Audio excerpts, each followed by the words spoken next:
Je suis maître Zakaria Abdilahi, avocat et président de la Ligue djiboutienne des droits humains. À ce titre, je me suis déplacé de Djibouti pour pouvoir prendre contact avec les responsables et les représentants des militants djiboutiens à l'étranger, particulièrement en Belgique et à la ville de Bruxelles. Vous êtes là depuis 3 jours. Est-ce que vous pourriez nous expliquer en quelques mots ce que vous avez fait pendant ces 3 jours? Fort heureusement, avec l'aide de représentants comme Ali, Dimitri, j'ai pu rencontrer quand même des responsables, à la fois politiques et les intellectuels du pays, pour pouvoir en parler de la réalité, à la fois des droits de l'homme, de la réalité socio-économique du pays. Fort heureusement, j'ai pu rencontrer la vice-première ministre du Royaume de Belgique, Pierre Galland, qui est à la Fédération humaniste européenne, Eddy, qui est actuellement qui est président de l'Union des anciens étudiants de l'Université libre de Bruxelles, et ainsi que d'autres hommes politiques qui m'ont réservé l'honneur de pouvoir m'accorder quelques temps pour que je puisse parler de la situation du pays, de mon pays. Justement, à ce propos, est-ce que vous pourriez nous dire quelle est la situation de manière générale et ces dernières semaines, comment ça se passe à Djibouti pour la population? Je ne sais pas s'il faut peut-être parler d'une situation à Djibouti, parce qu'il n'y a pas de situation. On est dans une situation catastrophique. C'est-à-dire aujourd'hui, les Djiboutiens ne bénéficient pas le moindre comment dirais-je, possibilité de pouvoir se défendre. C'est-à-dire on est dans une période de répression, d'escalade de répression, d'harcèlement et des arrestations. Pour preuve, le 1er mai, fête internationale du travail, des centaines de Djiboutiens qui voulaient quand même commémorer cette journée internationale ont été arrêtés et retenus pendant plusieurs jours dans un camp de rétention administratif, sans qu'aucun avocat ne puisse prendre contact avec, alors que la loi lui oblige que toute personne arrêtée a la possibilité de se faire assister par un avocat de son choix, 10 mois de se faire examiner par un médecin. Beaucoup d'observateurs de la situation à Djibouti et beaucoup de Djiboutiens témoignent de l'absence totale de liberté d'expression. Est-ce que vous pouvez nous en dire plus à ce sujet?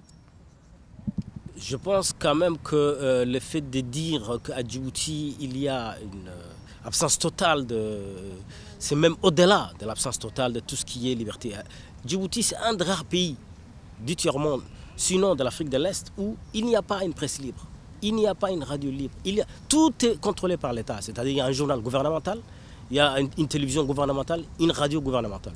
Vous voyez ce que les défenseurs des droits humains, les journalistes indépendants n'ont accès à rien. Ils n'ont pas droit au chapitre. C'est-à-dire ces personnes-là, ou on est avec le régime, ou on est contre, et dans ces cas-là, juridiquement, on n'existe pas.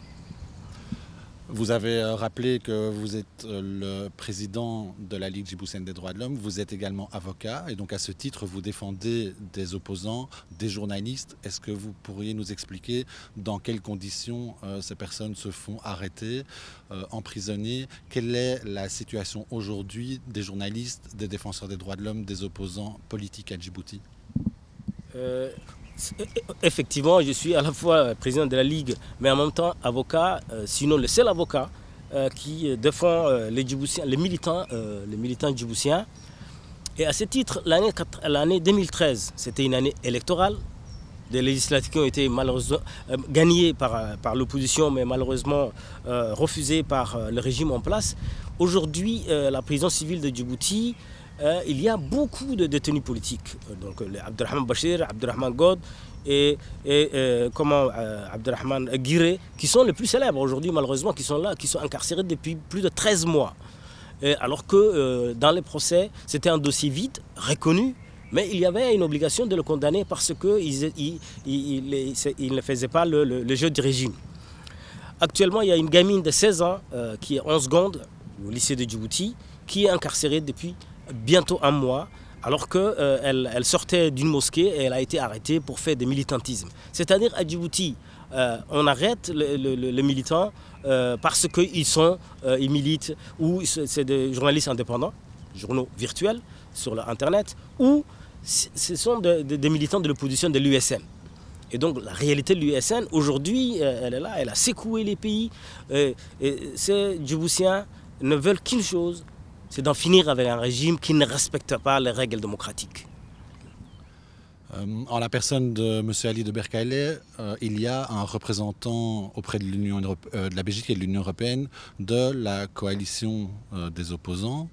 Depuis plus d'un an et demi, Ali de Berkale travaille à Bruxelles et en Europe. Quel est l'impact des actions que peut prendre la représentation ?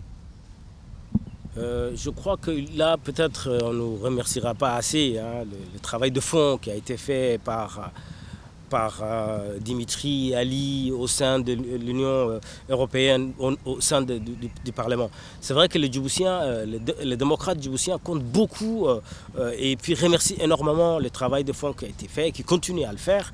Et en ce sens, on ne peut que vous remercier et continuer en ce sens-là. Et là aussi, je reconnais quand même que je suis là depuis 3 ou 4 jours. C'est Dimitri, c'est Ali qui m'ont permis de pouvoir rencontrer tout ce monde politique, intellectuel, journaliste, pour parler de la situation de mon pays. Et donc à ce titre-là, je crois que le représentant de l'USN à Bruxelles est d'une importance capitale pour la suite des événements à Djibouti. La suite des événements sur le plan électoral, ce sera 2016, les élections présidentielles. D'ici 2016, comment est-ce que vous voyez l'évolution de la situation? Comment est-ce que vous voyez l'avenir? Moi, je ne sais pas s'il faut, dans un pays où le régime ne respecte pas la Constitution, s'il faut parler de l'avenir. Mais en tout cas, ce sera des années de répression. C'est vrai que le point de mire, c'est 2016, c'est vrai, même si le président actuel a juré qu'il ne serait pas candidat, donc personne n'est dupe dans cette histoire. Il faut savoir que ce sera l'intensification de la répression, des harcèlements et des arrestations arbitraires et des détentions arbitraires. Pour terminer, quel est le message principal ou les principaux messages que vous avez envie d'adresser à l'opinion publique européenne sur la situation de votre pays? Je crois que peut-être il faut que je me réfère à Stéphane Hessel, dont j'ai pu rencontrer grâce à vous sa veuve. Et que l'Université libre de Bruxelles a quand même honoré en donnant son nom à une partie de l'université. Je crois qu'il faut s'indigner. Ces messieurs qui avaient plus de 80 ans avaient demandé aux jeunes de s'indigner, de bouger. Donc la réalité, la démocratie, la liberté, ça s'acquiert. Il faut la préserver, il faut l'arracher. Donc c'est pour cela que nous demandons nous demandons dans un premier temps que si la Belgique peut nous aider au niveau d'aide, au niveau de droits humains, mais en même temps, c'est vraiment indignez-vous. Donc il faut arracher les libertés, il faut arracher la République, il faut arracher la démocratie.